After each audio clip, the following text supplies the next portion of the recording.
Sud Radio Berkov dans tous ses états. Le fait du jour. Je ne sais pas si on a l'air viril ou pas viril, comme la chanson de Daniel Balavoine. Mais voilà, encore et encore. On a l'impression, si vous voulez, de répéter une antienne qui, si elle n'était pas aussi lamentable, glauque, minable et atroce, eh ben, on se dirait, bon, ça suffit, parlons d'autre chose. Vous avez vu, sûrement, en tout cas beaucoup d'entre vous ont vu cette vidéo, une caméra fixe, qui a, dans les rues de Bordeaux, en plein centre de Bordeaux, une grand-mère, une petite fille sont sur le pas de leur porte, et puis arrive un type, un peu plus loin, Ibrahima B, reconnu après. Il arrive, carrément, elle sent qu'il se passe quelque chose, elle rentre chez elle, il met un pied à la porte, il l'agresse, et on voit très très bien, il les sort, il leur tape dessus, elles sont toutes les deux à terre, la grand-mère et la petite fille, il essaie de traîner la petite fille, il vole, je ne sais pas quel sac, un truc, et il s'en va. Voilà, ça s'est passé là, et alors, c'est vraiment intéressant, on se dit, mais c'est pas possible. Et puis, on va voir des policiers, on en a parlé, il dit, mais vous savez, mais dans toutes les villes de France, France Orange Mécanique, mais c'est tous les jours, à tous les jours, et oui. Et voilà, simplement, ça a été filmé, voilà, il y avait une caméra, et je m'étonne, vraiment je m'étonne, des gens qui disent, ah, cachez ce sein que je ne saurais voir, ah non, non, il faut pas voir ça, comment il faut pas voir ça? Comment il faut pas voir ça? Il faut pas savoir qu'il se passe tous les jours des choses comme ça. Moi, excusez-moi, personnellement, je suis pour qu'on montre les images. Après, si personne n'a envie de réagir, il attend que ça se passe pour sa femme, sa fille ou lui-même, eh ben c'est son problème, et on verra ce qui va se passer. En attendant, voilà. Et on dit, en plein centre de Bordeaux, Bordeaux, ville calme, les chartrons, Bordeaux, les vins, etc. Le côté paisible, la douce France, cher pays de mon enfance. Eh bien, voici ce que quelques jours avant, une conseillère municipale à Bordeaux, le 5 juin, elle était dans une réunion municipale, à la Beuge, et voici ce qu'elle disait. Écoutez, le quartier de la Bastide, c'est Françoise Frémy qui parle. Donc c'était 4 jours, ou pardon, peut-être non, 10 jours avant ce qui s'est passé là, à peu près. Et écoutez, la conseillère municipale de Bordeaux, voici ce qu'elle disait. Ça vaut son pesant parce que ça dit exactement la mentalité qui règne dans une certaine France et dans une certaine autorité française aujourd'hui. Écoutez.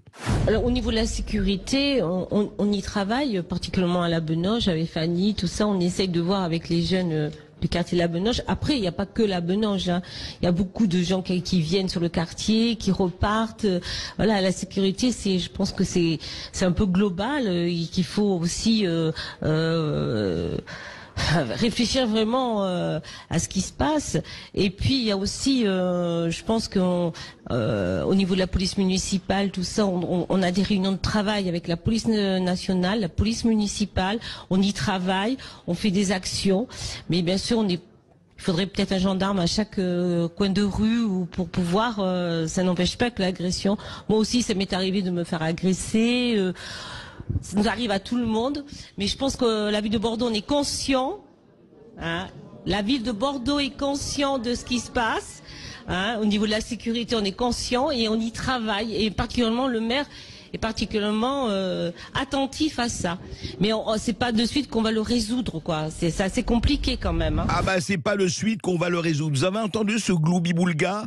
Vous avez entendu ces mots qui ne disent rien? Ah bah oui, il y a de la sécurité. Ah oui, je me suis fait agresser. Ah oui, effectivement. Et on peut pas, gendarme à chaque porte, c'est pas possible. Mais on travaille avec la police municipale. Et le maire, il fait des choses. Le maire, on va en reparler du maire, hein, Pierre Urmic.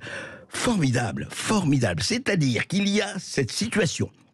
Il y a des gens qui, aujourd'hui, alors que ça fait 10 ans, 15 ans, 20 ans que c'est comme ça, on continue à dire n'importe quoi. On sort des mots comme ça. C'est une espèce de salive qui sort de la bouche d'une conseillère municipale pour dire rien. C'est-à-dire, on ne peut rien faire, mais on travaille, je vous assure, avec la police municipale, la police nationale, les jeunes. Mais les jeunes, il y a la Benoge, et ils s'en vont, ils s'en viennent. Non mais, vous imaginez un discours pareil de la part de quelqu'un dépositaire, quand même, d'une certaine autorité et d'une responsabilité certaine ? Mais ça veut dire quoi, ça? Ça veut dire quoi? Et alors, ça ne s'arrête pas là, quand même, ça ne s'arrête pas là. Évidemment, Gérald Darmanin. Le magnifique Gérald Darmanin, notre ministre de l'Intérieur, hein, qui, grâce à lui, tout le monde sait qu'il n'y a plus rien en France, il ne se passe plus rien de violent. Et voilà ce qu'il dit. Je vous lis son tweet qui date de ce matin.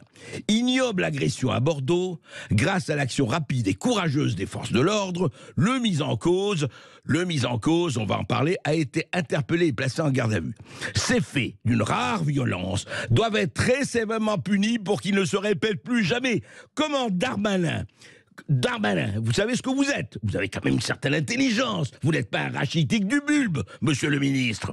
Et vous dites qu'ils ne se reproduisent jamais. Mais depuis que vous êtes là, ça se reproduit depuis combien de temps? Et depuis avant vous, et depuis 10 ans, et depuis 15 ans. Ça suffit de dire n'importe quoi, comme la conseillère municipale. Alors je rappelle simplement que Ibrahima B., la personne que l'on voit en train de tabasser et de jeter par terre une grand-mère, je le rappelle, et la petite fille qui doit avoir, je ne sais pas, 7, 8 ans, je ne sais pas, 5 ans, je ne sais pas. En tout cas, voilà. Et multirécidiviste, le Ibrahima B. Et on a interrogé quand la police, on lui a dit, mais... Ah, il dit, oui, il aurait dû être en prison. Lui, vu tout ce qui s'est passé, il aurait dû être en prison. Ah, il aurait dû être en prison. Ah bon? Mais si, mais enfin je comprends pas qu'il aurait dû être en prison. Et pourquoi il l'est pas alors en prison? Ah ben vous savez très bien, il y a pas assez de prison. Et puis qu'il faut qu'il y ait, allez, une centaine de quoi? Combien de récidives il faut pour que quelqu'un soit mis en prison? Eh ben on ne sait pas. Et après, alors nous arrivons vraiment. Ben, magnifique, c'est la récupération. Parce que, évidemment, il ne faut pas en parler. Regardez, un journal, je ne sais pas ce qu'on peut appeler ça, enfin, Libération, voilà ce qu'il a écrit, Libération, le début. Non mais, faut vraiment votre content, je vous le cite mot pour regarder à quel point nous en sommes. Un vol à l'arraché, comme il s'en produit des dizaines chaque jour en France. Voilà, vol à l'arraché. Mais celui-ci a été filmé et diffusé sur les réseaux sociaux, suscitant une vive émotion et des raccourcis de la fachosphère. Ah ben voilà.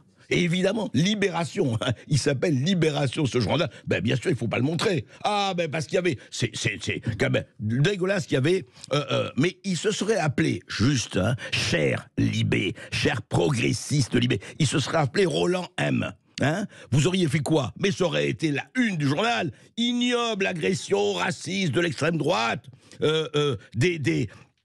Des fascistes s'en prennent à une vieille dame et à une jeune... Ah, malheureusement, il s'appelle Ibrahima B. Alors là, il faut dire non, pas de récupération. Et attendez, c'est pas fini. Le maire de Bordeaux, une conférence de presse, Pierre Urmic. Et qu'est-ce qu'il dit, Pierre Urmic? Ben, même chose, exactement. Cachez-moi ces attentats et ces violences que je ne saurais voir puisque je ne peux rien faire. Écoutez Pierre Urmic, maire de Bordeaux. Je n'entends pas commenter des réactions qui non seulement sont indécentes, mais sont indignes. Je pense à des réactions de récupération politique, locale et nationale, idéologique. Donc ne comptez pas sur moi pour abonder dans cette chronique malsaine des spécialistes de la récupération politique. Ce qui est indécent et indigne, monsieur le maire, c'est que chez vous, à Bordeaux, en plein centre, une grand-mère et sa petite-fille ne puissent pas prendre l'air sans qu'elle se fasse agresser. Voilà ce qui est indécent et indigne. Alors, vos commentaires sur la récupération, très sincèrement, là où vous êtes, au poste où vous êtes, commencez à parler d'autre chose et commencez à vous occuper et à balayer devant votre porte. Franchement, ce qui est indigne et indécent, c'est votre réaction. Je le dis comme je le pense. Ce n'est pas possible, ça, Pierre Urmic, de faire ça. Voilà. Et ça veut dire quoi, ça, tout ça? Pour aller un peu plus loin. Ça veut dire que nous sommes dans une France où... Je ne dis pas que ça se passe tout le temps, tous les jours. Je dis simplement qu'on voit très bien. Regardez toutes les cases, on coche toutes les cases, là. Agression, la lâcheté du mec, hein, je veux dire, une vieille dame de 113 ans, une petite de 5 ans, ah, le courage. Hein. Donc on va, allez, on essaye, on les tabasse, on essaye de voler ce qu'on peut voler. multirécidiviste, oui, mais on ne peut rien faire.